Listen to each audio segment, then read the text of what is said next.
ఈ రాష్ట్రంలో ఒక అనాగరిక పాలన జరుగుతుంది. మనసులో బాధేస్తుంది. As a legal officer who worked as a top legal officer the state once, ఇంత అరాచకాలు కళ్ళ ముందర జరుగుతున్నా కూడా దీన్ని అడ్డుకట్ట వేయలేకపోతున్నావా, వేయలేమా అనేది ప్రతిరోజు మదనపడే సమస్య. కానీ చాలా సంతోషం, ఈరోజు మీకు అందరికీ తెలుసు, అంబటి రాంబాబు గారు ఆ కేసులో కోర్టులో కూడా అదే వాదన చెప్పాను. ఆ రోజు లోపల ఉండాల్సిన వాళ్ళు బయట ఉండారు, బయట ఉండాల్సిన వాళ్ళు లోపల ఉన్నారు అని చెప్పాను. ఆయన ఇంటి మీద పడి అనాగరిక చర్యలు చేసి వందల మంది ఎమ్మెల్యే మనుషులు తీసుకొచ్చి ఒక కేంద్ర మంత్రి పదవిలో ఉన్నటువంటి ఎంపీ గారు 24 గంటల్లో సినిమా చూపిస్తాం, అప్పుడు లెక్క వేరే ఇప్పుడు లెక్క వేరే చూస్తామన్నటువంటి ప్రోద్బలం చేసినటువంటి కేంద్ర మంత్రి గారు, వారి మాటలు ఉపదేశంగా తీసుకుని ఆ ఎమ్మెల్యే గారు వగైరా వగైరా వారి భర్త గారు ఒక రాక్షస రాజ్యం రావణ కాష్టం క్రియేట్ చేశారా లేరా అని ఒకటి అడుగుతున్నాను. ఆ కేసులో లోపల ఉండాల్సిన వాళ్ళు ఏమన్నా, లోపల ఉండాల్సిన వాళ్ళు బయటే ఉన్నారు కదా. ఎవరైతే అంత ఘాతకానికి పాల్పడినటువంటి వాళ్ళు ఎవరైనా లోపల ఉన్నారా? లేరే. బయట ఉండాల్సినటువంటి రాంబాబు గారు ఈరోజు లోపల ఉన్నారు కదా. కాబట్టి ఈ రాష్ట్రంలో చట్టాన్ని గాలికుదిలేశారు. ప్రతిరోజు ఒక అరాచకం, ఒక దాష్టికం, ఒక దౌర్జన్యం చేస్తే ప్రజలు దీని మీద చర్చ జరుగుతూ ఉంటుంది. పాలన గాలి కుదిలేశారు. వాళ్ళు ఇచ్చినటువంటి ప్రజలకు ఇచ్చినట్టు హామీలు గాలి కుదిలేశారు. అవి చర్చకి రానికుండా ప్రతిరోజు ఒక దుర్మార్గమైనటువంటి దాష్టికం చేస్తే ప్రజలు ఇదే డిస్కస్ చేసుకుంటున్నారు అనేది ఒక దీంతో ఈ రాష్ట్రంలో ఈ ప్రభుత్వం స్టేట్ స్పాన్సర్డ్ టెర్రరిజానికి వంత పాడేటువంటి వ్యవస్థలు, ముఖ్యంగా పోలీసు వ్యవస్థ ఆ రోజు అంతా దౌర్జన్యం జరుగుతుంటే, ఆర్సన్ జరుగుతుంటే, అటెంప్ట్ మర్డర్ జరుగుతుంటే, ఒక ఇల్లు కాల్చేస్తుంటే వారు చూస్తా ప్రేక్షకులుగా ఉన్నారంటే ఇంతకన్నా దిగజారిపోయినటువంటి పరిపాలన ఎక్కడైనా ఉంటుందా? ఇంతకన్నా దుర్మార్గమైనటువంటి పరిపాలన ఎక్కడైనా చూసామా? అందరి మధ్య బీహార్కు బోలస్తున్నారా? తప్పది. బీహార్ చాలా బాగుంది మనకన్నా. బీహార్లో జంగిల్ రాజ్ అని ఒక నానుడు వచ్చింది. ఇక్కడ ఆంధ్ర రాష్ట్రంలో కూడా మన ప్రజల ముందు కర్తవ్యం జంగిల్ రాజా, జగన్ రాజా. ఈ ప్రజల ముందరనే వదిలేస్తున్నాం.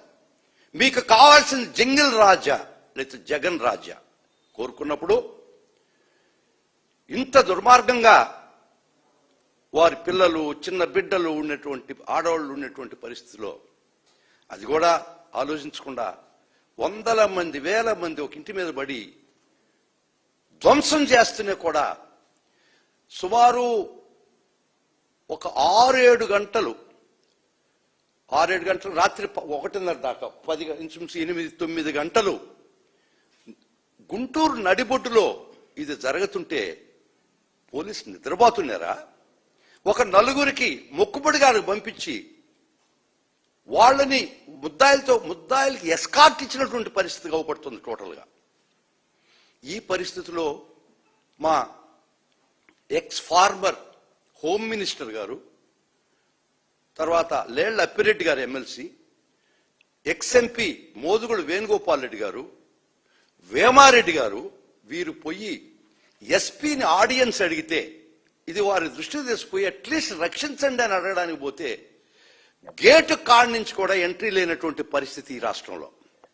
ఒక ఎస్పీ స్థాయి వ్యక్తి ఇంత అక్రమం జరుగుతుంటే former home minister, MP, present MLC, తర్వాత మా కౌన్సిల్లో ఉన్నటువంటి ప్రతిపక్ష నాయకుడు బొత్స సత్యనారాయణ గారు డీజీ కాడి నుంచి, ఇంటెలిజెన్స్ డీజీ కాడి నుంచి ప్రయత్నిస్తుంటే ఒక్కరి దగ్గర నుంచి కూడా జవాబు రాలేదంటే ఈ వ్యవస్థ ఎక్కడ తీసిపోయినారు? Where we are being led to, ఎక్కడ తీసుకోవాలనుకున్నారు, ఎక్కడ తీసుకుపోయినారు, ఇంకా మీకు ఇంకెక్కడి దాకా తీసుకుపోయేట్టు మీ అభిప్రాయం మీకుంది. కాబట్టి ఆ రోజు రాంబాబు గారిని అరెస్ట్ చేసి కోర్టుకు ప్రొడ్యూస్ చేసేటప్పుడు మేము చాలా తీవ్రంగా ప్రతిఘటించాం, రిమాండ్ చేయడానికి లేదు అని. ఎందుకంటే ఒక హేట్ స్పీచ్, ఒక స్పీచ్ వల్ల ఏమన్నా అఫెన్స్ జరిగితే దాని మీద ఏమన్నా కేసు రిజిస్టర్ చేస్తే ఇమ్రాన్ ప్రతాప్ గడి అనే సుప్రీంకోర్టు జడ్జిమెంట్ ప్రకారం ప్రిలిమినరీ ఎంక్వైరీ లేకపోతే ఎఫ్ఐఆర్ కట్టడానికి లేదని సుప్రీంకోర్టు చెప్తే, అయినా కూడా మేము కోర్టు వారి దృష్టికి తీసుకుపోతే దురదృష్టవశాత్తు కోర్టు వారు మా వాదనలు పరిగణలోకి తీసుకోకుండా రిమాండ్ చేయడం జరిగింది. చేసిన తర్వాత అసలు గేమ్ అక్కడి నుంచి స్టార్ట్ చేశారు ఈ ప్రభుత్వం, చంద్రబాబు నాయుడు. అక్కడి నుంచి రాష్ట్ర పెద్దలు గేమ్ అక్కడి నుంచి స్టార్ట్ చేశారు. కరెక్ట్గా 1వ తేదీ నుంచి 2వ తేదీ దాకా 36 కేసులు అక్రాస్ ది స్టేట్, ప్రతి పోలీస్ స్టేషన్ రాష్ట్రంలో 2 రోజుల్లో 36 కేసులు అంబటి రాంబాబు గారి మీద రిజిస్టర్ చేశారంటే వాళ్ళ రాక్షసత్వం, ఒక వర్గం మీద దాడి, ఒక వ్యక్తి మీద కక్ష, ఒక వ్యక్తి మీద పగ. 36 నెవర్ బిఫోర్ నెవర్ ఆఫ్టర్. నా జీవితకాలంలో ఇప్పుడు దాకా ఒక మనిషి మీద 2 రోజుల్లో 36 కేసులు రిజిస్టర్ చేశారంటే మీ రాక్షస ఆనందం ఏందని ఒక్కసారి అడుగుతున్నా. 36 కేసులు రిజిస్టర్ చేసి రాష్ట్రం నలుమూలగా 4 చెరువుల మీద రిజిస్టర్ చేసి ఫర్ ఓన్లీ 1 అఫెన్స్.